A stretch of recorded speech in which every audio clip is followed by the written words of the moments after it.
Nobody has ever invented a system for beating the law of averages, but it's human nature to try at least once. The Monte Carlo Casino reaps most of its golden harvest not from professionals, but from thousands of one-time gamblers like you and me. Suckers? Yes, of course. But while they may lose their shirts, they at least save their hides. They're pikers compared with the millions of Americans who every day try their luck in another unbeatable game and gamble with their lives. Every year, more than 1 million motoring accidents occur on the streets and highways of America. And in 85% of cases, the victims of these motoring tragedies are first offenders. Gamblers, yes indeed, sucker gamblers, betting a few minutes of time against a lifetime of regret.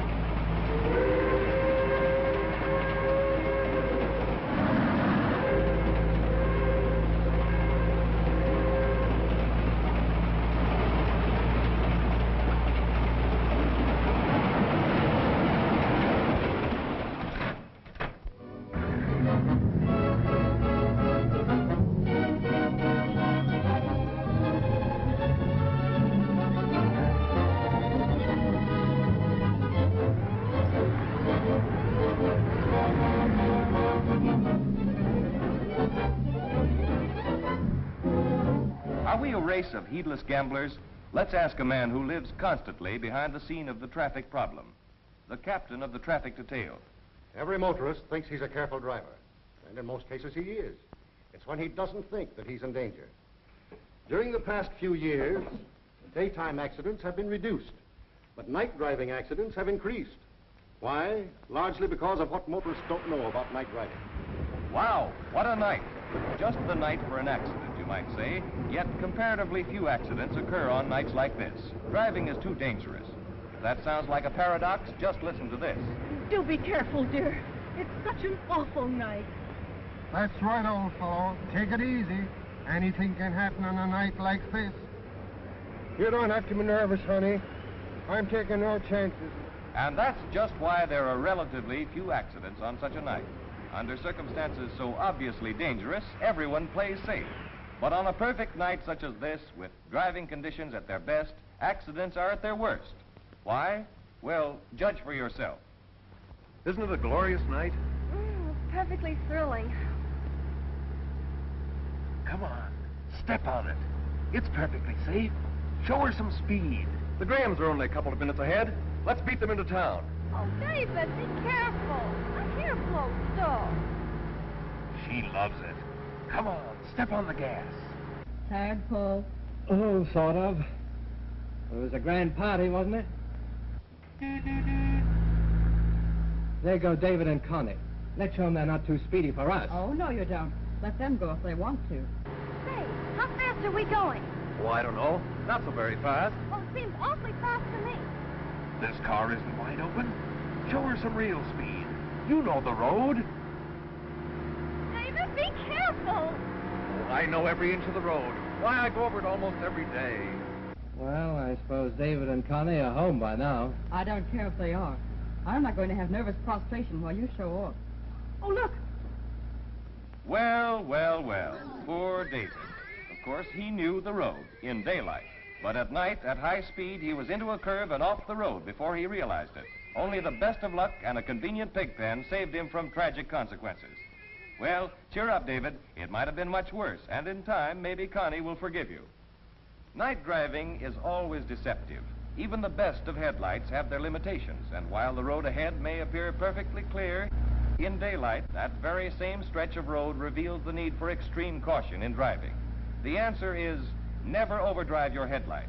Never drive so fast at night that you can't stop in the visible clear distance ahead.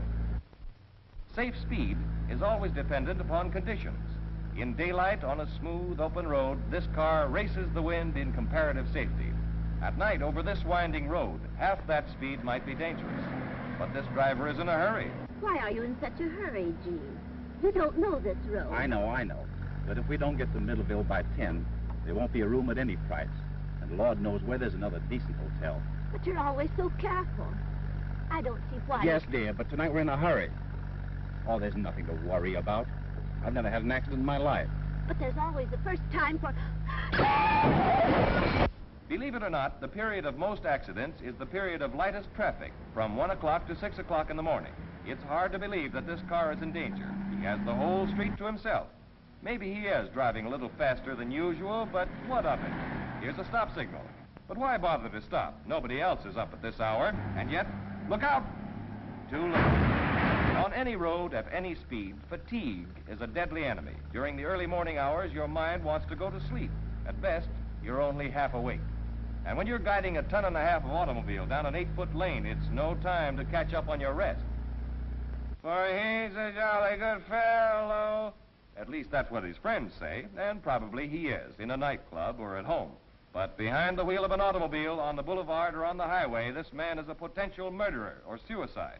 Of course, he thinks he's able to drive his car, but would you want to ride with this man? No, indeed, nor would I. Cocktails and gasoline are a deadly mixture. Take the word of those who, day after day, are face to face with traffic tragedy. If you drink, don't drive. If you drive, don't drink. Remember way back when you were a kid, there was always a neighborhood bully who, by sheer strength of muscle and pure ugliness of disposition, spoiled the fun for all the smaller boys. But there is always a day of retribution for the bully. The two-fisted bully of yesteryear is driving a car now. And how? He's the fellow who holds up all traffic on one entire side of the street until he can find an opening to suit his convenience. He's the fellow who comes busting in ahead of you after you've been standing in line patiently waiting for the traffic light to change. Discourteous? Of course, and very dangerous. When the bully turns the corner, it's every man for himself. Pedestrians must take to their heels or take the consequences of his unreasonable selfishness. This type of driver ought to have a special license, but by his driving, you shall know him.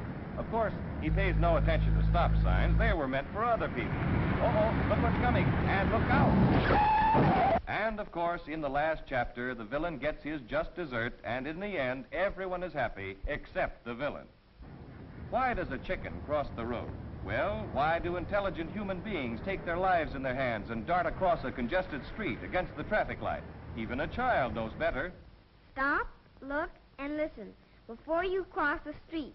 Use your eyes and use your ears, and then use your feet. Nowadays, youngsters are learning how to be good pedestrians. In fact, the average school child of today is a far more intelligent and better behaved pedestrian than his parents. The schoolboy patrol has saved thousands of lives among school children. And if we only had sense enough to allow a little child to lead us, it would be the means of saving thousands of adult lives, too. Young fellow, our hats are off to you. You're doing a grand job. And while we're about it, let's give credit to the peacetime army in constant service, battling to send us on our way in safety. It's no easy job keeping you and me safe in traffic. Hundreds, yes, even thousands of this peacetime army have given their lives in this service. It never occurs to us to thank them or even to give credit where credit is due. But on the open road, they're the best friends we have.